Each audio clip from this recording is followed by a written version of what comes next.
Hello everybody, welcome to ICC's Game of the Day. I'm Grandmaster Joel Benjamin, and today I have action for you from round 8 of the Candidates Tournament. So we've passed the halfway point, and now the players are repeating their matchups from the first round and getting their second crack at each other. And today was a pretty exciting round with one decisive game and one game that should have been decisive. I'll talk briefly about the other two games first. There was Aronian against Giri. Giri has drawn every game in this tournament, not really done very much. Aronian, of course, one of the leaders. It was a fairly conservative game into the end game and eventually drawn bishops opposite colors. Then there was the game Topalov against Anand. Anand at +1 is among the leaders, a half point out of first. Topalov having a nightmare tournament, everything going wrong for him. Anand seemed to have a little edge with queen and knight against queen and bishop, but there was no way to break through, and eventually they even went into the pawn ending with a lot of pawns on the board, but neither chance having an opportunity to break through. So draws in those two games. But the other games kept us very busy with the commentary, and the first one we're going to consider is Svidler-Karjakin, which had a very shocking conclusion. This, of course, is a rematch of the two players who played an epic final in the World Cup, with Karjakin eventually winning after Svidler missed many opportunities, and this seemed to be a little bit more of the same. So it was in English.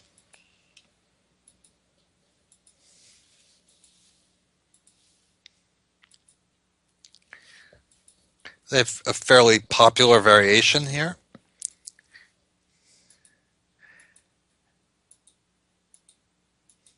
And now they follow on a variation that was first explored back in the 80s between Kasparov and Karpov, this move E3, a positional sacrifice of the pawn. If white takes that pawn, then the c-pawns become very weak, and black is looking to jump on that c4 pawn and get that back in compensation. Svidler played d3, which is the most ambitious move, as white hopes to just scoop up this e3 pawn, put the knight on e4, and eventually take it off. Of course, black is not going to make it just that easy, and he responds with d5, fighting back. Svidler plays queen a4. I don't think that this is the main move, but it certainly has been played in a number of games. h6. And so the knight comes to e4. It's potentially very well placed on that square, but now Karjakin goes and boots it away and follows up with f4. It seems like Svidler was not all that well prepared for this continuation, although it has been seen in a few games. Black is looking to box in this bishop on g2, and we're going to see that is going to be a problem for white for a while in this game. Bishop b2, of course not c4 right away, because knight c3 is a huge problem. Queen c2, knight d4, and the white position collapses.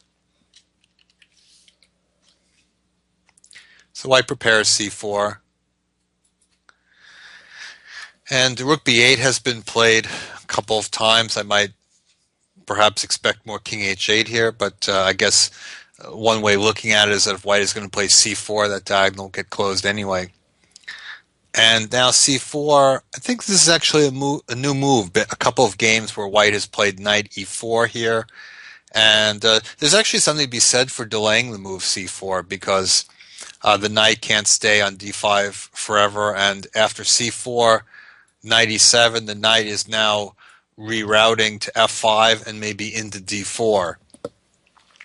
And this seemed kind of a disturbing prospect to Svidler. Did not want to see that